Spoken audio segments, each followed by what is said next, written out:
Hello viewers, আসসালামু আলাইকুম। আশা করি ভালো আছেন।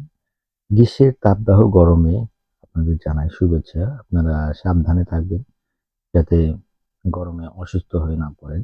বাংলাদেশে অনেক গরম হলেও কোরিয়াতে কিন্তু খুব একটা গরম নাই। কোরিয়াতে তাপমাত্রা এখন ৭-৮ ডিগ্রি, ১০ ডিগ্রি আর সন্ধ্যার দিকে ২ ডিগ্রি ৩ ডিগ্রিতে নেমে আসে। যাই হোক, আজকে একটি অত্যন্ত গুরুত্বপূর্ণ বিষয় আপনাদের সাথে আলোচনা করব। বিষয়টি হলো কোরিয়ান ভাষায় কিভাবে অনর্গল কথা বলবেন? কোরিয়ানদের সাথে অনর্গল কথা বলতে হলে আপনাকে যে কাজটি করতে হবে ১ম এ তা হলো প্রচুর পরিমাণে আপনাকে কোরিয়ান কনভারসেশন শুনতে হবে। এখন Facebook, YouTube এ অনেক কোরিয়ান কনভারসেশন আছে।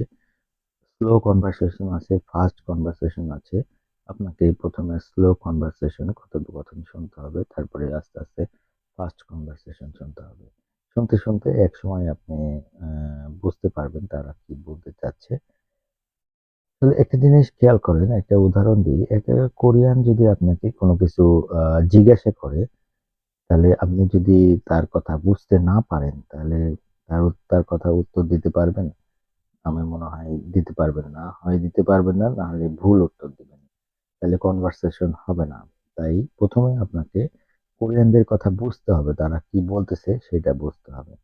সেটা যদি বুঝতে পারেন তাহলে আপনি তার উত্তর দিতে পারবেন এবং কনভারসেশন করতে পারবেন। এবার আসুন, লিসেনিং শুনে তাদের কথা বুঝতে হলে আপনাকে প্রচুর পরিমাণে ভোকাবুলারি অর্থাৎ শব্দের অর্থ জানতে হবে। আপনি যত শব্দের অর্থ জানবেন তত আপনি তাদের কথা বুঝতে পারবেন এবং কনভারসেশন করতে পারবেন। এছাড়াও তারা একটা কথা বলল, তার প্রত্যুত্তরে আপনার মনের ভাব প্রকাশ করতে হলেও আপনাকে ভোকাবুলারি জানতে হবে। যেমন ধরুন, আপনার বস আপনাকে একটি কাজ আ করতে বলল যে, "এই কাজটি কর।" তখন আপনি জানেন না কাজটি কিভাবে করতে হয়। তখন আপনার বসকে জিজ্ঞাসা করবেন যে, আ "사장님, 이 일을 어떻게 해야 합니까? 조금 가르쳐 주세요."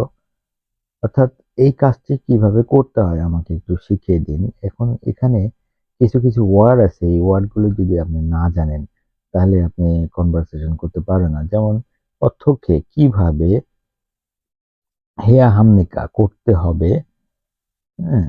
가르쳐 주세요 শিখিয়ে দিন। এই ওয়ার্ড গুলি আপনি যদি না জানেন তাহলে আপনি কনভারসেশন করতে পারবেন না। তাই প্রচুর পরিমাণে ওয়ার্ড আপনাকে জানতে হবে।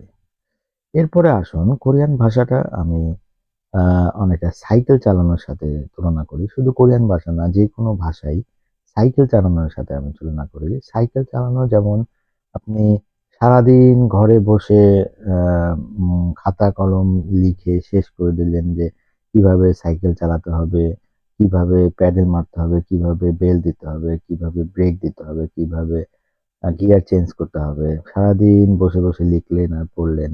তাহলে আপনি সাইকেল নিয়ে রাস্তায় বের হলেন না। তাহলে কি সাইকেল চালাতে পারবেন? আপনারাই বলুন, সাইকেল চালাতে পারবেন কিনা? আমি মনে করি জীবনেও আপনি সাইকেল চালাতে পারবেন না। সাইকেল চালাতে হলে আপনাকে রাস্তায় নামতে হবে। অর্থাৎ আপনার সাইকেল নিয়ে আপনাকে রাস্তায় গিয়ে প্র্যাকটিস করতে হবে। প্র্যাকটিক্যাল প্র্যাকটিস করতে হবে। বাস্তবিক প্র্যাকটিস করতে হবে। আপনি ১ম এ পারবেন না। ১ম এ একবারেই নতুন আপনি সাইকেল কিভাবে চালাবেন? সাইকেল একটু যাবেন, পড়ে যাবেন, আবার উঠে আবার যাবেন, একটু পড়বেন। এভাবে আ আস্তে, আস্তে, আস্তে, আস্তে দেখা যাচ্ছে যে বারবার পড়তে, পড়তে একসময় দেখবেন যে আপনি সাইকেল চালানো শিখে গেছেন। সেই সেম ভাষা ক্ষেত্রেও তাই। আ আপনি আ সারাদিন বসে, বসে বাসায় লিখলেন। এভাবে, এভাবে শিখতে হবে, এভাবে, এভাবে বলতে হবে, এভাবে করতে হবে। আপনি খাতা ভরে, ভরে লিখলেন, শেষ করে ফেললেন যে এভাবে করতে হবে। কিন্তু প্র্যাকটিক্যাল প্র্যাকটিসটা করলেন না। বাস্তবিক চর্চাটা করলেন না। তাহলে আপনি ভাষাও জীবনে পারবেন না। আপনাকে ভাষায় আ কোরিয়ান ভাষায় কনভারসেশন করতে হলে কোরিয়ানদের সাথে বা কোরিয়ান ভালো জানে যারা তাদের সাথে আপনার কনভারসেশন করতে হবে। কনভারসেশন এর কোনো বিকল্প নাই। এখন এখানে একটি বড় প্রশ্ন চলে আসে যে কনভারসেশন আপনি কিভাবে করবেন? আপনি বাংলাদেশে থাকেন, আপনার আশেপাশে কোনো কোরিয়ান নাই, আপনি কোরিয়াতে কথোপকথন করবেন। আসলে ইচ্ছা থাকলে উপায় হয়। মানুষ পারে না এমন কিছু নাই আমি মনে করি। শুধু মানুষের ইচ্ছা শক্তিটা প্রয়োজন। কারণ এখন হলো অনলাইনের জামানা। আপনি ফেসবুক, ইনস্টাগ্রামে কোরিয়ান ফ্রেন্ড করতে পারেন। তাদের সাথে আ আ হোয়াটসঅ্যাপ, মেসেঞ্জারে আপনি হলো চ্যাট করেন, কোরিয়াতে চ্যাট করেন এবং তাদের যদি সময় থাকে অবসর টাইমে তাকে ফোন দেন, একটু কোরিয়ান ভাষায় কথা বলেন। আসলে আপনার ইচ্ছা শক্তিটাই হলো বড় কথা। আপনার ইচ্ছা থাকতে হবে যে আপনি কোরিয়ান ভাষায় কথা বলবেন। কথা বলতে হবে আপনাদের। ভুল হোক, শুদ্ধ হোক সেটা বিষয় না। মেইন কথা কথা বলতে হবে। এছাড়া আপনার অনেকে আছেন আপনার বাসার পাশে অনেকে দেখবেন একটু খোঁজ নিয়ে দেখবেন অনেকে কোরিয়াতে দীর্ঘদিন ধরে আছে কিংবা আপনার বন্ধু, বন্ধুর ভাই কোরিয়াতে দীর্ঘদিন ধরে আছে। তারা খুব ভালো ভাষা পারে। তাদের সাথে একটু আ মেসেজে কথোপকথন করেন কোরিয়ান ভাষায়। তাদের সাথে একটু অবসর টাইমে কথা বলেন। দেখবেন যে আস্তে আস্তে আপনি কোরিয়ান ভাষা শিখে যাচ্ছেন। ইচ্ছা থাকলে উপায় হয়। আপনার মনোবলটা আসলে বৃদ্ধি করতে হবে যে, "না আমি পারবো। যেকোনো মূল্যে আমাকে করতে হবে।" এভাবেই দেখবেন যে আস্তে আস্তে আপনি কোরিয়ান ভাষা শিখে যাচ্ছেন।